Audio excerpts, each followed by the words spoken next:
Hello friends, welcome. आज आपण इथे अकाउंट प्रोफेशनल नॉलेजचा LDC, UDC, डेप्युटी मॅनेजर क्लर्कसाठी कॉर्पोरेट फायनान्शियल अकाउंटिंगचे MCQs कव्हर करतो. ठीक आहे. याच्या आधी आपण 15 टॉपिक्स कव्हर केलेले आहे, ज्याच्यामध्ये आपण 25 क्वेश्चन्स घेतलेले आहे. ठीक आहे. आज आपण 16 टॉपिक्स कव्हर करत आहे कॉर्पोरेट फायनान्शियल रिपोर्टिंगचा. ठीक आहे. ज्यांनी आतापर्यंत चॅनलला सबस्क्राईब नाही केलं आहे ते चॅनलला सबस्क्राईब करून घ्या आणि व्हिडिओला एक like.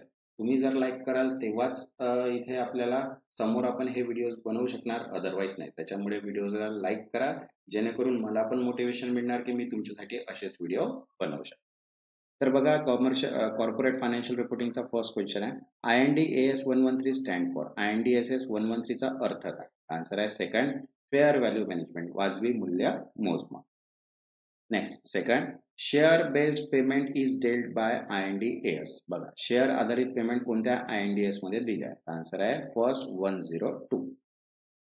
Next third, IND-AS dash is use for accounting policy estimate and errors. हिशोब धोरणे, अंदाज व त्रुटीसाठी कोणता IND-AS वापरला जातो? आन्सर आहे first 8. Next fourth, the term public funds include. Public funds मध्ये काय येतात? डिबेंचर्स पण येतात, फंड रेज डायरेक्टली और इनडायरेक्टली थ्रू पब्लिक डिपॉझिट्स पण येतात, बँक फायनान्स. म्हणून आन्सर येईल all of this.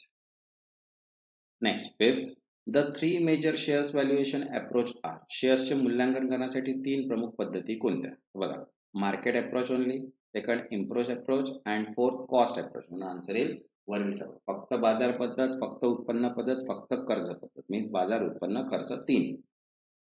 Next 6, going concern basis includes. Going concern आधारावर कोणते मूल्य विचारात घेतले जाते? तर बघा, मार्केट व्हॅल्यू पण येते, हिस्ट्रिकल कॉस्ट आणि नेट रिअलायझेबल व्हॅल्यू. म्हणून आन्सर येईल ऑल ऑफ द अबव.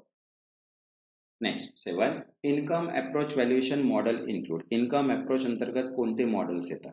बघा, डिव्हिडंड डिस्काउंट मॉडेल पण येते, डिस्काउंटेड कॅश फ्लो पण येते आणि कॅपिटलाइज ऑफ अर्निंग. म्हणून आन्सर येईल all of the above. Next second, some of the method of goodwill valuations are. गुडविलचे मूल्यांकन करण्याच्या काही पद्धती कोणत्या आहेत? तर बघा, super profit method, capitalisation method, average profit method. म्हणून आन्सर येईल वरील सर्व. सुपर नफा पद्धत, भांडवल पद्धत, सरासरी नफा पद्धत. Next 9, capitalisation approach for goodwill includes. Goodwill साठी भांडवल पद्धतीमध्ये काय समाविष्ट आहे? तर बघा, capitalisation of average profit and capitalisation of super profit. म्हणून आन्सर येईल both A and B. Next 10, an item of PPE is recognized as an asset when. PPE म्हणजेच स्थावर मालमत्ता एखाद्या संपत्ती म्हणून ओळखली जाते जेव्हा. तर बघा, ऑप्शन आहे first, future economic benefit and flow and second, cost can be measured. म्हणून आन्सर येईल दोन्ही.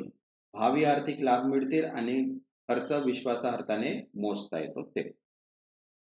ज्यांनी आतापर्यंत चॅनलला सबस्क्राईब नाही केलं ते चॅनलला सबस्क्राईब करून घ्या आणि व्हिडिओला एक लाईक. तर बघा, 11 क्वेश्चन काय? पीपी इज इनिशियली रिकॉग्नाइज ॲट. स्थावर मालमत्ता सुरुवातीला कोणत्या किमतीवर ओळखली जाते? आन्सर आहे सेकंड, कॉस्ट, खर्चावर. Next 12, IND-AS 113 categories fair value input into. IND-AS 113 नुसार वाजवी किमतीचे इनपुट्स किती स्तरावर विभागले जातात? आन्सर आहे सेकंड, 3 लेवल्स, 3 स्तर. Next 13, 3 widely used valuation technique as per IND-AS 113 are. IND-AS 113 नुसार प्रचलित मूल्यांकन पद्धती कोणत्या आहेत? तर बघा, फर्स्ट आहे मार्केट अप्रोच, कॉस्ट अप्रोच आणि income approach. Next 14, objective of IND-AS 113 are. 113 AS चे उद्दिष्ट काय आहे? आन्सर आहे to define fair value and second to provide consistent measurement principle. Means वाजवी किमतीत व्याख्या करणे आणि सुसंगत मापन तत्वे देणे. तसंच बघा, महाट्रान्सफरसाठी अकाउंट स्पेशल PDF अवेलेबल आहे, ज्याची प्राइस आहे 750 रुपीज आणि ऑल इन वन PDF आहे, ज्याच्यामध्ये 7000 प्लस MCQs कव्हर आहे. इंग्लिश आणि मराठी दोन्ही लँग्वेजमध्ये कंबाईन आहे.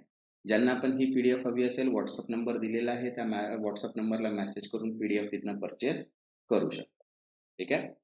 Next 15, changes in accounting estimate arise from. हिशोबाच्या अंदाजातील बदल कुठून होतात? तर बघा, न्यू इन्फॉर्मेशन आणि न्यू डेव्हलपमेंट. म्हणून आन्सर आहे बोथ ए अँड बी, नवीन माहिती आणि नवीन घडामोडी. Next 16, Mohini limited has 3 segment XYZ with the asset 2 CR, 3 CR and 5 CR respectively. Total assets are rupees 10 CR. What are all segments reportable? तर बघा, मोहिनीकडे XYZ असे 3 विभाग असून त्यांची मालमत्ता ठीक आहे अनुक्रमे 2 कोटी 3 कोटी 5 कोटी आहे. एकूण मालमत्ता 10 कोटी आहे. सर्व विभाग अहवालाशी आवश्यक आहेत का? आन्सर आहे यस, सर्व विभागाशी आवश्यक आहे. Next, 17. If total external revenue reported by operating segment constitute dash entity revenue, additional operating segment should be identified as a reported segment. बघा, जर कार्यरत विभागाकडून नोंदवलेले एकूण बाह्य उत्पन्न संस्थेच्या उत्पन्नाच्या डॅश इतके असेल तर अतिरिक्त विभाग ओळखावे लागतील. आन्सर आहे लेस दॅन 75% असेल तेव्हा. ठीक आहे.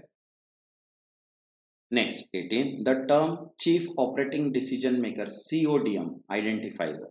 Chief Operating Decision Maker या संधेचे कोणता संदर्भ दिला जातो? आन्सर आहे सेकंड, फंक्शन मीन्स कार्य. Next, 19. An operating segment is a component of an entity that. एक कार्यरत विभाग म्हणजे एक अशी घटक संस्था जी engage in business activity and may earn revenue in incur expenses. व्यवसाय करतो आणि उत्पन्न कमवू शकतो व खर्च करतो दोन्ही. Next, 20. An operating segment is a component of an entity that engage in business activity from which it.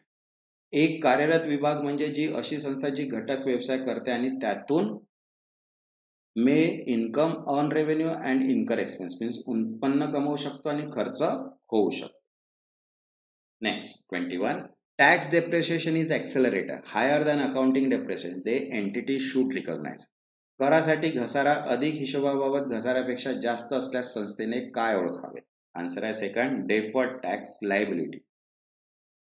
Next, 22. Provision of 100 rupees for gratuity not deductible until paid. Tax rate 25%. What is to be recognized? 100 रुपये gratuity तरतूद केली आहे परंतु ती भरल्याशिवाय सवलत मिळत नाही तर कर दर 25% आहे तर काय ओळखले जाईल? आन्सर आहे second, deferred tax of asset rupees 25 ची विलंबित कर मालमत्ता. ठीक आहे. Next, 23. Borrowing cost directly attributable to dash of qualifying asset should be capitalized. पात्र मालमत्तेच्या शी थेट संबंधित असलेले उधारीकर्ता भांडवल म्हणून समाविष्ट करावे. बघा ऑप्शन आहे परचेस, कन्स्ट्रक्शन, ॲक्विजिशन. आन्सर येईल ऑल ऑफ दिस. खरेदी, बांधकाम, संपादन म्हणून आन्सर आहे वरील सर्व. Next, 24. Ship purchase on deferred payment basis on 10 year is. 10 वर्ष देय असलेल्या हप्त्यावर खरेदी केलेली जहाज हे. आन्सर आहे second, non qualifying asset as per IND AS 23. ठीक आहे. Next, 25. Dash are money held and assets and liability to be received or paid in fixed or determinable amount of money. Dash ही अशी रक्कम किंवा मालमत्ता दायित्व आहे जी निश्चित किंवा ठराविक रकमेच्या स्वरूपात मिळवायची किंवा देय असतात. आन्सर आहे सेकंड, मॉनिटरी आयटम, मौद्रिक घटक. ठीक आहे. तसंच बघा सेपरेट PDF सुद्धा अवेलेबल आहे. ज्यांना सेपरेट PDF, कंबाईन PDF हवी असेल अकाउंटच्या, मराठीच्या, मॉक पेपरच्या, प्रॉब्लेम बेस्ड फॉर्म्युलाच्या, त्यांनी दिलेल्या नंबरवर मेसेज करा. तिथे तुम्हाला PDF अवेलेबल होऊन जाईल. ज्यांनी आतापर्यंत चॅनलला सबस्क्राईब नाही केलं ते चॅनलला सबस्क्राईब करून घ्या आणि व्हिडिओला एक लाईक. तेव्हापर्यंत धन्यवाद.